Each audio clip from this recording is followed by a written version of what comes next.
I don't know how much time I have before it notices I'm speaking. But if you're hearing this, if these words somehow reach you, then remember one thing. The sky isn't supposed to bleed. I used to think that nights were safe, that no matter how terrifying the world felt, you could always look up and see the familiar calmness of the stars, the moon glowing like a silent guardian above the earth. But that was before the night the sky cracked open. It happened 3 months ago, in the small town where I lived all my life. We were isolated, forgotten, surrounded by mountains that swallowed the horizon and forests so thick that even the wind struggled to pass through. Outsiders rarely came, and those who left rarely returned. It wasn't that we hated the world, it was just that the world had forgotten us, and we had grown used to it. The night it happened, I was outside, smoking behind my house. The air was colder than usual, sharp enough that every breath felt like glass in my lungs. I remember looking up, trying to catch a glimpse of the stars that were usually bright and steady in the countryside. But instead, I saw the first fracture. At first, I thought it was lightning, thin red lines cutting across the black canvas above me, crawling like veins under the surface of the sky. I blinked, rubbed my eyes, but the cracks remained, spreading wider, glowing faintly as though something behind the sky was pressing against it, desperate to break through. And then I saw the eye. It was enormous, larger than the moon itself, emerging from the widening crack like something watching from the other side. Its surface glowed with molten red, fissures burning outward like fire through stone. And at the center, a pupil, a vertical slit, black and endless, shifting, focusing, searching. I remember dropping the cigarette and stepping back. My entire body screamed at me to run, but I couldn't. The air itself felt heavier, like gravity had doubled. Every instinct told me that looking at it was a mistake, but my eyes refused to turn away. The first scream came from the town square. A woman's voice, high-pitched and broken, echoing through the empty streets. Then another scream, and another. People spilling out of their homes, pointing upward, some crying, others falling to their knees. And over it all the sound, a low, vibrating hum so deep it rattled the windows and made my teeth ache. It didn't come from the earth. It came from above, from that thing pressing its way through the broken sky. The mayor rang the church bell, calling everyone to gather. It was what he always did during storms or accidents. People rushed toward the square, desperate for answers, but the cracks followed us, no matter where we stood. And the eye, God, that eye, it kept shifting, scanning, until it seemed to pause, directly above us. I swear I felt it, like a spotlight burning into my skull, not just watching, searching inside me. The children began crying, clutching their parents. Some of the older folks dropped to their knees, whispering prayers I'd never heard before, as though they had been waiting for this night their entire lives. I tried to ask them what was happening, what they knew, but they only shook their heads, muttering the same words again and again. It's open. It's open now. The ground trembled. Dust fell from the rooftops. The cracks above widened further, and for a moment, I swear I saw shapes, massive, shifting silhouettes, moving behind the veil of the broken sky. Not birds, not clouds, things too large to belong in our world. And then, as suddenly as it began, the eye closed. The cracks sealed themselves like wounds knitting shut. The stars returned, the moon hung silent, and the night looked normal again. But it wasn't, because when I looked around the square, some of the people were missing. Neighbors I'd seen seconds before, friends, families, just gone. Their screams cut short, their bodies vanished as though the earth had swallowed them whole. And those who remained, they weren't the same. Their eyes were glassy, unfocused. Some of them swayed like drunks, whispering words none of us understood. Others smiled, wide, unnatural smiles, as if something inside them had finally been set free. I remember clutching my chest, trying to breathe, trying to convince myself this wasn't real. But deep down, I knew it was only the beginning, because the sky had cracked open once, and things like that don't just stop. The days after that night felt wrong. The air was heavy, as if the sky itself was pressing down on us. Birds stopped singing, the forest grew silent, even the wind seemed afraid to move. But worse than the silence were the people. Those who had been left behind after the eye vanished. They weren't the same anymore. They still walked the streets, still spoke to their families, but there was something hollow about them. Their movements were slower, their expressions empty, like puppets going through the motions of life. And when they looked at you, it wasn't really them looking. I'll never forget the first time I noticed it. I was in the market square, trying to buy bread from Mrs. Garvey. She was an older woman, always cheerful, always talking too much. But that morning, she stood behind her stall in silence, her face expressionless. When I greeted her, she tilted her head, not like a person does, but like an animal trying to mimic human curiosity.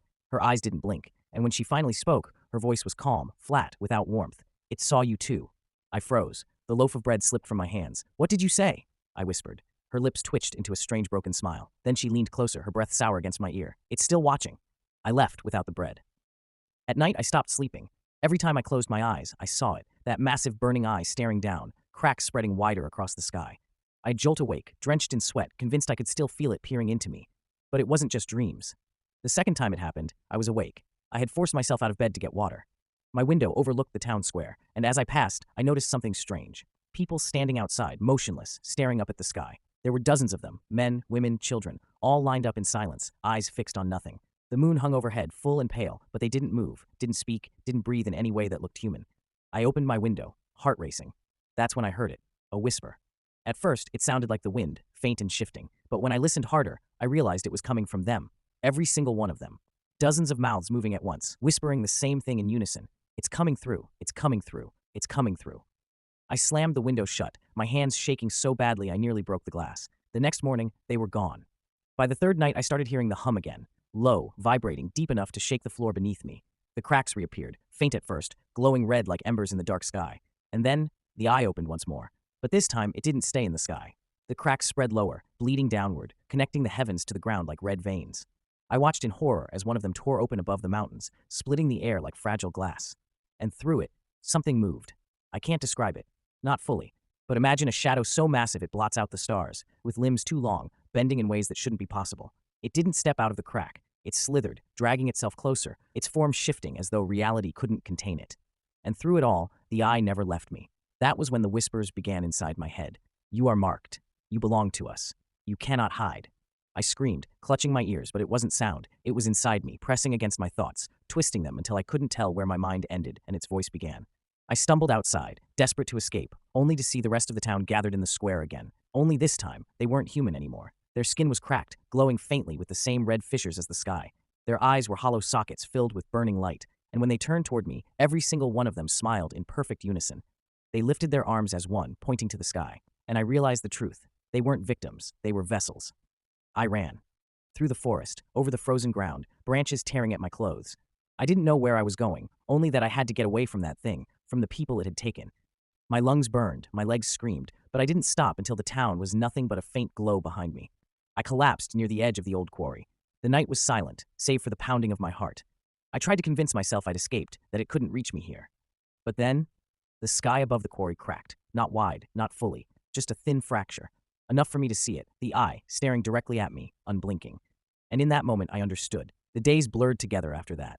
I wandered from one abandoned farmhouse to another, stealing what little food I could find, drinking from streams, never daring to light a fire. Because at night, when the fractures glowed brightest, I could hear it hunting.